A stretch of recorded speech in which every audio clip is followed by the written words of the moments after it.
Welcome to another chemistry breakdown, where in this video we'll be learning about shells, subshells, and a little bit about orbitals. One thing I want you to ingrain inside your brain from now is that electrons surround and move around the nucleus of an atom. And the second part I want you to know is that these electrons that surround and move around the nucleus of an atom are actually arranged in orbitals, subshells, and then shells. Let's dive a little deeper to see exactly how these electrons are arranged in those orbital subshells and shells. So here we have an atom with a positively charged nucleus at its center, and I've also drawn a couple of electrons in purple just to give it a bit of an aesthetic look. And as you can see, each of these circles actually represents a shell of this atom, where the first shell is the closest to the nucleus and the fourth shell is the furthest away from the nucleus. So now that we have understood that there are shells and we have seen that there are shells that surround the nucleus, so let's have a look what is within each of these shells. So each shell contains an organized structure called subshells, and these subshells contain another organized structure called orbitals. Let's take the first shell for example. So the first shell contains only one subshell, and that one subshell is called the S subshell.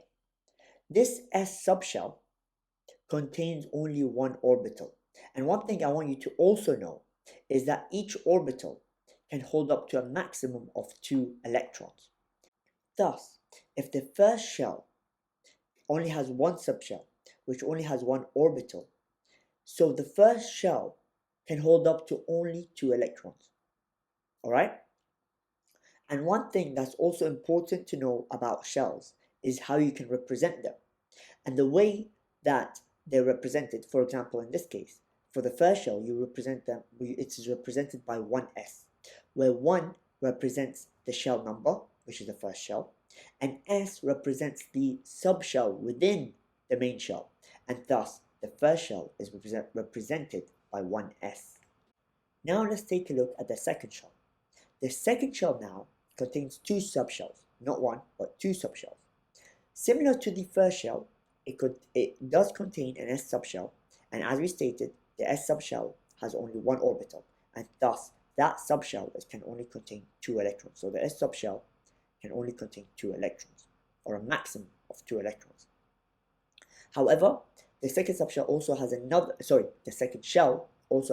subshell, which is called the P subshell. And this P subshell is able to hold 3 orbitals, or within the P subshell, there is 3 orbitals. And thus, it is able to hold a maximum of 6 electrons, as each orbital can hold 2 electrons. So thus, the second shell can hold up to 8 electrons, if you add the 6 electrons and the 2 electrons. And to represent the second shell, similar to what we did to represent the first shell, it is represented by 2S, 2P, where 2 represents the shell number, and of course S and P represents the subshells within the main shell. Now we move on to the third shell, where there is 3 subshells now. You have, similar to the second shell, where you have the S and P subshells. So the third shell also contains the S and P subshells, but it also has a D subshell. And this D subshell contains 5 orbitals, and thus it can hold up to a maximum of 10 electrons. That 5 orbitals, and thus the D subshell, only the D subshell can hold up to 10 electrons. Thus, if you're going to add up the total amount of electrons that the third shell can hold, it is 18, as when you add 10 plus 6 plus 2, you get 18 electrons. And to represent the third shell, you can use the same thing that we did for the first and the second shells.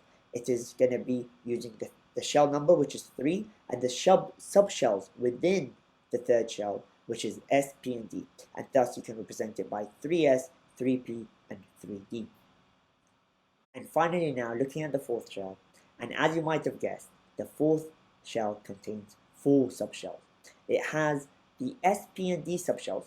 Similar to the third shell, it contains all these 3 subshells within the fourth shell, but it also contains the F subshell. And this F subshell can contain, well, it has 7 orbitals, and thus it can hold up to a maximum of 14 electrons. And again, and therefore the total amount of electrons that the fourth shell can contain would be adding all these electrons up within each subshell, and that is 32 electrons.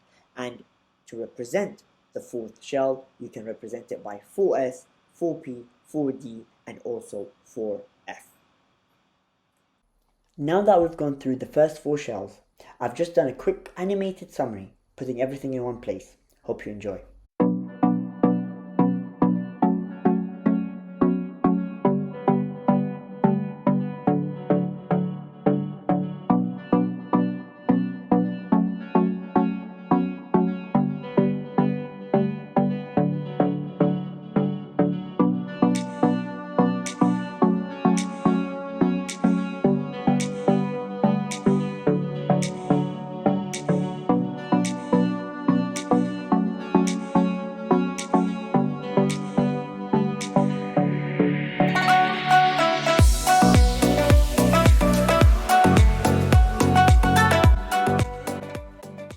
And now, just to finish things off, I just wanted to take a deeper look into the second shell.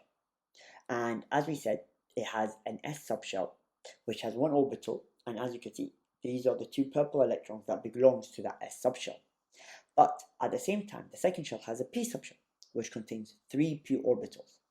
And as you can see, those red electrons I've drawn, each pair of those red electrons, so each 2 of those red electrons are contained within 1 p orbital.